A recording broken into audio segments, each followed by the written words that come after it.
बिस्मिल्लाहिर्रहमानिर्रहीम। अस्सलाम वालेकुम नाज़रीन, आप यूट्यूब चैनल देख रहे हैं। मैं इमरान खान हूँ। दो ऐसी वजूहात हैं जिनकी बिना पर पाकिस्तान तहरीक इंसाफ के जो लीडर्स हैं उनका कॉन्फिडेंस शायद बढ़ रहा है, या वो बातें करना शुरू हो गए हैं जो इससे पहले वो करने से बाद वक़्त घबरा जाते थे। 9 मई के बाद जिस सूरत हाल का सामना रहा इस सियासी जमात को, उसकी वजह से वो खुलकर बात कर नहीं पाते थे।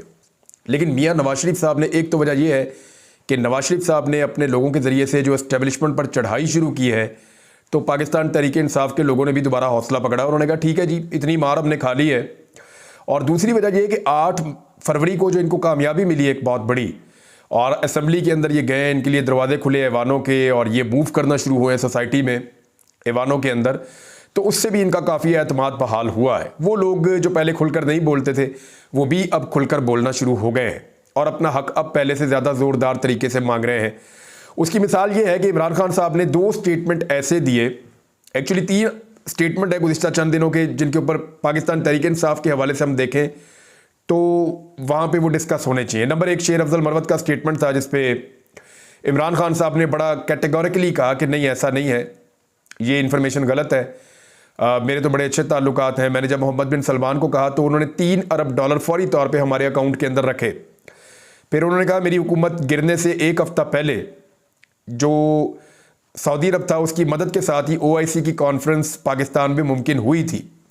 फिर दीगर चीज़ें भी उन्होंने बताई। उन्होंने कहा जी मेरे बड़े अच्छे ताल्लुकात हैं सऊदी अरब के साथ, और मेरे रिजीम चेंज के अंदर सऊदी अरब शामिल नहीं था। एक तो ये स्टेटमेंट है, ये क्लैरिटी पाकिस्तान तहरीक इंसाफ की तरफ से आ गई।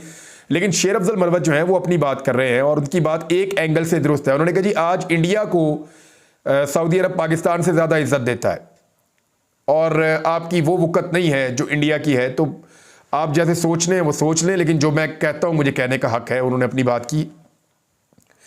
अब आए इस बात पे कि बाकी 2 स्टेटमेंट जो इमरान खान साहब ने दिए थे, वो ऐसा लगता था सारे मीडिया को कि वो PTI के लीडर्स के गले में फंस जाएंगे जाके, क्योंकि इमरान खान साहब जो है वो बहुत ज़्यादा सख्ती बर्दाश्त करने के बावजूद भी, यानी ऐसी सख्ती नवाज शरीफ कभी सोच भी नहीं सकते, जरदारी साहब कभी सोच भी नहीं सकते।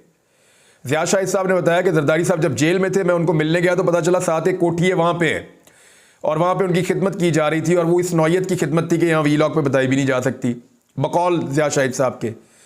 तो इस बात पे आ जाए कि एक्चुअली 2 वो कौन से स्टेटमेंट है। एक तो जो स्टेटमेंट इमरान खान साहब ने दिया था आर्मी चीफ के हवाले से, कि army chief general Asim Munir के हवाले से इमरान खान साहब ने सख्त अल्फाज इस्तेमाल किए थे, और उन्हें कहा कि अगर मेरी वाइफ को कुछ हुआ तो मैं आसिम मुनीर साहब को नहीं छोड़ूंगा।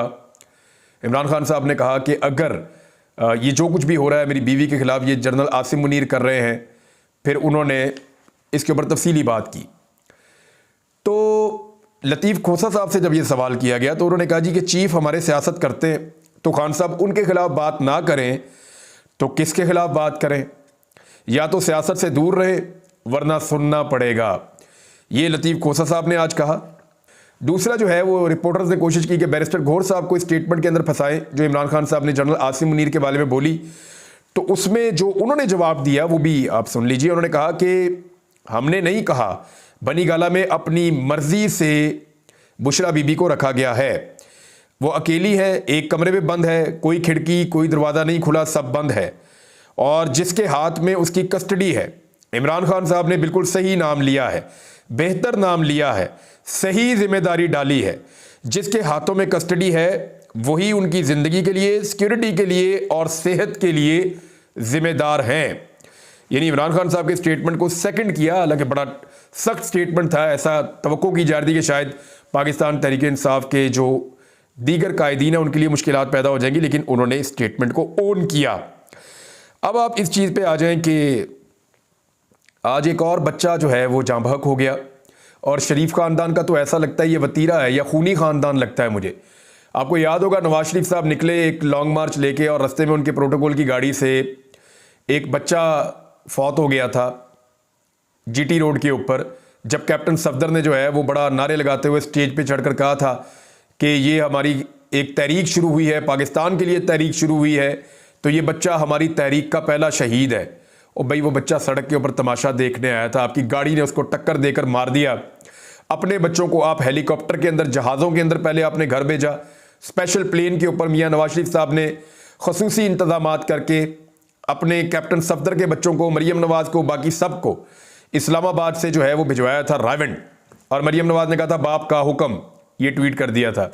और ये लोग अपने बच्चे उन्होंने सेव कर लिए थे और लोगों के बच्चों को जो है वो सड़कों के ऊपर कुचलना शुरू कर दिया था। तो वो बच्चा जब फौत हुआ था तो इन्होंने बड़ा गैर जिम्मेदारी वाला स्टेटमेंट दिया था। आज मरियम नवाज साहिबा जो हैं वो तशरीफ़ ले गई करतारपुर कॉरिडोर जो यहाँ बना है, इमरान खान साहब के दौर में बना है। जनरल कमर जावेद बाजवा साहब का बड़ा उसके अंदर कंट्रीब्यूशन था, इमरान खान साहब का अपना बड़ा विजन था उसके बारे में। और ये नवजोत सिंह सिद्धू जब पाकिस्तान आए थे तो उन्होंने इमरान खान साहब के दौर में इस ख्वाहिश का इजहार किया था कि यहाँ से एक लांगा, वो पंजाबी में कहते हैं लांगा बन जाए, ऐसी करतारपुर तक आ जाए करिए, क्योंकि इससे पहले वो लोग बॉर्डर के उधर खड़े होके वहाँ पे एक ऊंचा चबूतरा बना हुआ है, वहाँ से दूरबीन के साथ अपने मजहबी मकाम को यहाँ पाकिस्तान के अंदर देखा करते थे। तो वो चंद किलोमीटर का ही फासला था, बिल्कुल थोड़ा सा ही। तो फिर इमरान खान साहब के दौरे हुकूमत में जनरल कमर जावेद बाजवा ने, इमरान खान साहब ने ये फैसला किया, जब इस ख्वाहिश का इजहार किया नवजोत सिंह सिद्धू ने भी, और उनको ये बताया गया कि हम ये खोल देंगे कॉरिडोर। तो फिर ये कॉरिडोर बनाया गया सिख यात्रियों के लिए, वो वहाँ आते हैं, और करतारपुर का पूरा एक सिस्टम बनाकर उनको दिया गया। मरियम नवाज उधर कोई गंदम काटने के लिए, और इस चक्कर में वहाँ पे पॉलिटिकल टिकटॉक वगैरह ये वो जो बनते हैं उस चक्कर में वहाँ पे गई। तो वहाँ पे इनके स्क्वाड की गाड़ी से, इनके प्रोटोकॉल की गाड़ी से आज एक और नौजवान जाँ बहक हो गया। ये गाड़ी जो है, एक तो डीपीओ ने कंफर्म किया कि वो गाड़ी ज़बरदस्ती ओवरटेक कर रही थी, गलत ओवरटेक कर रही थी प्रोटोकॉल की गाड़ी जो मरियम नवाज की प्रोटोकॉल की गाड़ी थी, और उस गाड़ी ने उस नौजवान को कुचल दिया। मोटरसाइकिल पे जो उसके साथ वाला बच्चा था वो बच गया, और ये नौजवान वहाँ पे जाँ बहक हो गया। और हमेशा गरीब का बच्चा मरता है। इनके अपने बच्चे प्रोटोकॉल के अंदर, बुलेट प्रूफ गाड़ियों के अंदर, और सिक्योरिटीज़ के अंदर, डबल डबल ट्रिपल ट्रिपल हिफाजतों के अंदर, और वीआईपी क्लासेस के अंदर, और पता नहीं क्या क्या इनके लिए प्रोटोकॉल्स हैं। उसके अंदर इनके अपने बच्चे, बेगमात, फैमिली के लोग जो है वो बाज़ारों में जाते हैं, स्कूल में जाते हैं, सड़कों पे जाते हैं, बैरून मुल्क ट्रैवल करते हैं, वहाँ पे इनको प्रोटोकॉल्स मिलते हैं। तो अपने बच्चों के लिए निज़ाम को जितना मैक्सिमम ये कर सकते हैं इन्होंने महफूज किया हुआ है, और गरीब के बच्चे को हमेशा मरने के लिए छोड़ा हुआ है। और इसके ऊपर इन्होंने बाद में कोई अफसोस नहीं किया, वहाँ रुके नहीं, वहाँ उसके घर उस वक्त नहीं गए। इसी तरह मियाँ नवाज शरीफ ने भी किया था, यही उनकी बेटी भी कर रही है। बहरहाल ये बहुत अफसोसनाक है। नाज़रीन, टैफ्टा ने इश्तिहार छापा और उसकी तफसीलात भी सामने आई। इसके अलावा जो है वो गंदम के लिए इश्तिहार आज छापे गए, उसकी तफसीलात भी सामने आई। यानी एक एक सफ़े का, आधे आधे सफ़े का इश्तिहार छाप रही है मौजूदा हुकूमत। एक तरफ एहसन इकबाल अपने मुंह से क्लेम कर रहा है, एक तरफ मिफ्ता इस्माइल अपने मुंह से कह रहा है, एक तरफ वजीर आज़म शहबाज शरीफ अपने मुंह से कह रहा है कि चाय पिलाने के पैसे नहीं है। वो अपने मुंह से जनाब सारे के सारे ये कह रहे हैं कि हमारे पास कख नहीं बचा, हम जितना पैसा इकट्ठा करते हैं उससे ज्यादा तो हमने सूद देना है। और ये 2 साल में हमारी ये कारकर्दगी है, अपने मुंह से इन्होंने माना कि इस 2 साल में हमारी ये कारकर्दगी है जो पाकिस्तान के 76-77 सालों में वहां पे नहीं हुआ, वो पहली मर्तबा अब हो गया है। और वो क्या हुआ है कि पाकिस्तान को सूद की अदायगी के लिए भी कर्जा लेना पड़ रहा है। पहले तो कर्जे की अदायगी के लिए कर्जा लेना पड़ता था ना, वो भी सुनने में अजीब लगता था। अब कर्जे के ऊपर जो सूद है उसकी अदायगी के लिए भी कर्जा लेना पड़ता है। यह है जनाब पाकिस्तान के साथ इनका किया हुआ मजाक। और उस मुल्क के अंदर इनके शुगल ही खत्म नहीं हो रहे, ये नरगसियत का शिकार है। हर इश्तिहार पे मरियम नवाज साहबा का अपना मुंह लगा होता है। इससे पहले नवाज शरीफ के दौर में आप देखें तो मियाँ साहब अपना जो है वो चेहरा मुबारक जो है वो हर इश्तिहार के ऊपर, हर चीज़ के, आटे की बोरी लो ऊपर मियाँ साहब का मुंह है, गंदम की बोरी देखो ऊपर मरियम नवाज का इश्तिहार के ऊपर मुंह है। यानी इन्होंने अपना चेहरा हर जगह पे फिट करना है हर हाल में। शहबाज शरीफ की भी यही आदत थी, नवाज शरीफ की भी यही आदत थी, आज मरियम नवाज की भी यही आदत है। आपको याद होगा शहबाज शरीफ ने यूं करके एक फोटो थी, वो हर तरफ पूरे पाकिस्तान में, पंजाब में फैला दी थी सरकारी खर्चे के ऊपर। भाई इतना शौक है अपने चेहरे लोगों को दिखाने के लिए, तो भाई आप अपने ज़ाती पैसे से अखबारात को इश्तिहार दीजिए, आप अपने ज़ाती पैसे से अपनी तशहीर कीजिए, अपनी पार्टी के पैसों से अपनी मशहूरी आप करें। सरकारी पैसे से अखबारात के अंदर इश्तिहार लगवाना और उसके अंदर अपने चेहरे लगाना, ये सख्त नाइंसाफ़ी है। और ये सिर्फ और सिर्फ मीडिया को कंट्रोल करने के लिए और अपनी प्रमोशन के लिए ये काम कर रहे हैं। और हालत इनकी ये है कि खैबर पख्तूनख्वा में फजलुर रहमान की पार्टी ने और नून लीग की पार्टी ने, दोनों ने एक दूसरे पे केस कर दिया हाई कोर्ट के अंदर, क्योंकि दोनों को 7-7 मखसूस नशिस्तें मिली हैं जो पीटीए ने जीती थी। यानी जो पाकिस्तान तहरीक इंसाफ की अपनी जीती हुई नशिस्तें हैं, जो मखसूस नशिस्तें तहरीक इंसाफ को मिलनी चाहिए थी, नून लीग के अपने वकला कह रहे हैं, अपने लोग कह रहे हैं कि हमारा हक नहीं बनता। उनमें से आधी नून लीग ले गई, आधी फजलुर रहमान की पार्टी ले गई। अब दोनों को 7-7 सीटें मिल गई। एक सीट है अकलियत की भी, उसके ऊपर दोनों का फड्डा पड़ गया। वो कहते जी अकलियत की मुझे दें, वो कहते जी मुझे दें। इलेक्शन कमीशन ने जो है वो दे दी सीट फजलुर रहमान को और उन्होंने अदालत में केस कर दिया। और अब क्या रहे हैं पता आपको, इस सीट के ऊपर टास होगा। यानी अंदाजा कीजिए कि सीटें जीती हैं इमरान खान ने और सीटों का हक है पाकिस्तान तहरीक इंसाफ का। बट किस में गई? PMLN में और फजलुर रहमान में और दूसरी जमातों में।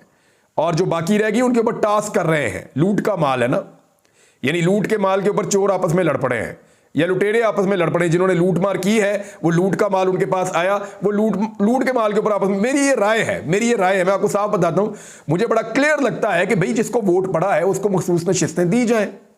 हाउ इज इट पॉसिबल कि जिन पार्टियों को लोगों ने रिजेक्ट किया वो मखसूस नशिस्तें उनको मिल जाएं? ये तो सारे नंबर ही उल्टे सीधे हो जाएंगे। तो ये तो फार्मूला कोई मानने को तैयार नहीं है। किसी आम आदमी को भी पता चलता है ये मामला सुप्रीम कोर्ट में जाएगा और कादी फायद ईसा साहब, हो सकता है कादी फायद ईसा साहब सही फैसला कर दें। लेकिन अगर वो सही फैसला करेंगे तो फिर उनकी एक्सटेंशन वाला मामला जो है वो 224 का नंबर पूरा नहीं होगा। एक और खबर नादरीन ये है कि फौज ने जनरल रिटायर फैज़ हमीद के खिलाफ इल्ज़ामात पर इंक्वायरी कमेटी बना दी है और निजी हाउसिंग सोसाइटी पर दबाव डालने के इल्ज़ामात की तहकीकात के लिए कमेटी तश्कील दी गई है। और ये खुद एहतसाबी का एक सिस्टम है। साबिक DG ISI lieutenant general retired Faiz Hameed के खिलाफ टॉप सिटी स्कैंडल की तहकीकात के लिए आला सतह की कमेटी तश्कील दी गई है। बड़ी अच्छी बात है, तहकीकात होनी चाहिए, ताकतवरों के ऊपर भी कानून का इतलाक होना चाहिए और लगातार होना चाहिए। एक रिपोर्ट आई है जी वजारत दाखिला की और वो ये कह रही है कि अडियाला जेल पर दहशतगर्दों के हमले का खतरा है। देखिए, मैंने आपको बहुत पहले कहा था कि अडियाला जेल में कोई ना कोई तरीकाकार करके इमरान खान को बनी गाला शिफ्ट करने की कोशिश की जाएगी और बनी गाला तब शिफ्ट किया जाएगा जब इन्हें अंदाज़ा हो जाएगा कि अब उसको जेल में मज़ीद नहीं रखा जा सकता और अब इमरान खान आज़ाद हो जाएंगे अदालती फ़ैसलों के नतीजे में। तो पहले उनको बनी गाला शिफ्ट किया जाएगा, क्योंकि अगर जेल से इमरान खान अपने घर तक गए तो उन्हें कई दिन भी लग सकते हैं, क्योंकि लोगों की बहुत बड़ी तादाद पूरे पाकिस्तान से निकलकर इमरान खान को लेने के लिए आ जाएगी और इतना बड़ा बोझ कोई हुकूमत नहीं उठा सकेगी। इमरान खान को पहले बनी गाला शिफ्ट किया जाएगा, फिर पूरे इस्लामाबाद में कंटेनर्स लगाए जाएंगे और उन कंटेनर्स की मौजूदगी में इमरान खान साहब की आज़ादी का अनाउंसमेंट होगा।